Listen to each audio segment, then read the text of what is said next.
hang your hands down, see if the palms are actually in line like this. That'll show you that your shoulders are square. He used to put like a 2x4 behind the golf ball. So I'd put the club down and I'd have to push that 2x4 away. And it really helped me understand like where that backswing was coming from. Ooh, that's good, yeah. Ball position, this is where insides of feet need to be aligned with the outsides of your shoulders.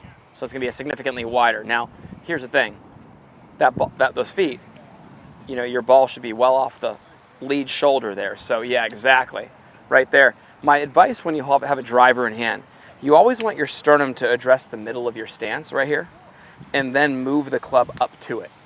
So like, yeah, like right there, because it's very easy to get this look. Open. You know, we talk about this a lot because, think about it. Okay. Ball position, way up. Well, if I'm reaching for it, there I am. My right hand's already reaching lower on the golf club. Yeah. And then I'm reaching forward. It's very easy to face the ball this way. But with a driver, I recommend everybody does this. You know, you bump your hip forward, hang your hands down, see if the palms are actually in line like this. That'll show you that your shoulders are square. And then just simply go like this without changing that, reach up for the golf club there. And that's a great way to address the driver. So that ball should be a little more forward in your stance still. Yep, it's a good setup.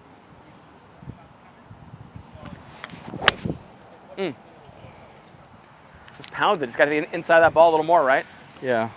So go ahead and set up in there again. Here's the center of your body. It's like right here, right? Yeah. Right. Like set up to the center and then just move the club forward. So it's a great way of not opening up too much like this and being facing this way. So it's like, here's my center where that club is. I'm here, I'm square, and I'm just gonna reach up and bring the club forward right there. It's a great way of addressing it. Awesome. And Chris, the reason why nothing is worse than open shoulders in the setup with a driver, and it's so common. If you go down a range, almost 99 players out of 100 are open with their shoulders relative to their feet. You know what you're doing when you do that? You're negating your turn before it even starts. You're literally cutting your turn short, however many degrees you are open. Yeah. And that ends up being an armsier swing that the arms get then caught behind you. It's the reason why many, many, many people hit big slices with their driver or a quick hard pull. That's because of open shoulders. Okay. Yeah, that makes sense. The number one thing with the driver is just making sure you stay centered and you have a good sequence. Okay, what I mean by that is this. Staying centered throughout is incredibly important. But making sure that the connection's there, and then in transition, the arms and hands are moving with the body, because the golf club's longer. So it takes a little bit longer, you know, to catch up. A little bit harder to do that. So the hands and the club need to get moving. Yeah, bud. There you go. Yeah. God, I wish that was a righty club right now. I want to hit that thing so badly. That's the let's see it lefty. Yeah, you know what? Let's watch this thing. Let me see this. I'll tee it low enough to make sure I don't pop it up. Get this thing.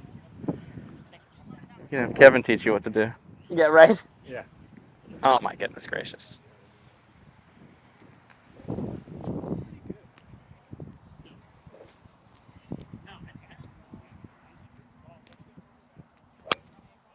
Hey!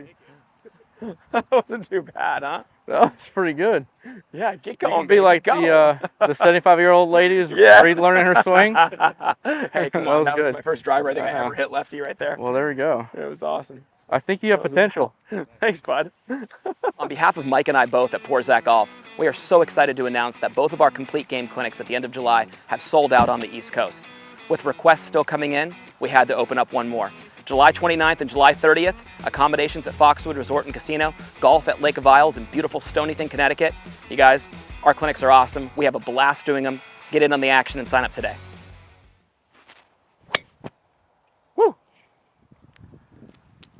I really do like where the swing's going, though. I think the setup changes, the ability to turn and kind of, you know, if you can feel, Chris, that tension in the lower body, you know, and feel that connection from the ground up.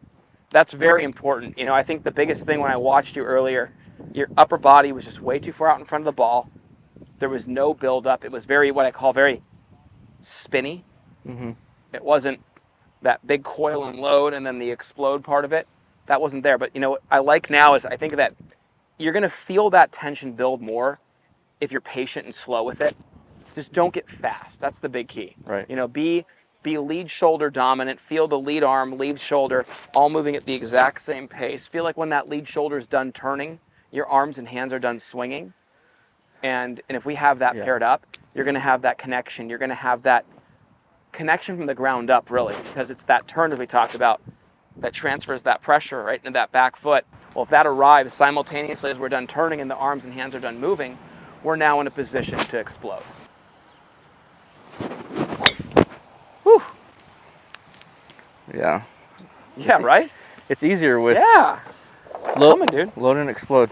Yeah, load and explode. I mean, I'm telling you, it's funny. When there's a buildup, right? That backswing is, and it's so funny, it's the best analogy ever. That bow and arrow back to maximum tension. Like when you feel the turn the right way and that necessary tension, as I call it, or the pressure build from the ground up, that literally feels, it's like a bow and arrow just going, ready just to go on the way through. Yeah. So if you ever try to really like hit one hard, I go slower going back. You feel like you're going slower. You know, it's funny. I want you to see like pitching wedge and a driver, right? And like watch the rhythm in my pitching wedge backswing. The driver, like it comes out, and I'm consciously so aware of being smooth in that backswing because I just know better.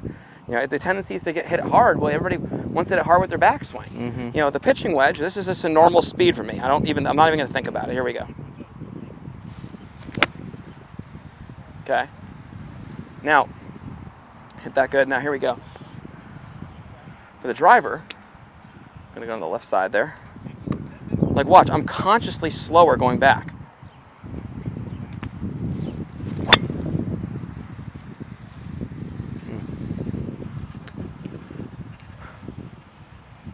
That was a good example. That was good. Right there. Yeah. That almost pounded right pretty there. Good. Yeah. Did you break your face? I literally like that ball mark is like just dead in the middle of the face there. That was a good one. But that was honestly, you know what's funny? It's first driver of the day. So connected, so together because of that build up in the backswing. But I'm really consciously aware of slowing it down. You know what my coach used to do to me? He used to put like a 2x4 behind the golf ball. So I'd put the club down and I'd have to push that 2x4 away. And it really helped me understand like where that backswing was coming from. Ooh, that's good, yeah. Because think about it like this. If you have some weight back there, imagine pushing the weight away. Your body's like this. At first they're like this. Wait. And then you tighten up here and you go, wait, that's got to be from the shoulders. It can't just be from my hands. It's a good one. At Porzak Golf, we take a lot of pride in having developed some of the best and most consistent golf swings on the planet. We do this through simplicity. Our Full Swing Masterclass will take you on a step-by-step, easy-to-understand process on how to get your golf swing better than ever. Join the many before you who've utilized our Full Swing Masterclass to take their games to the next level and beyond.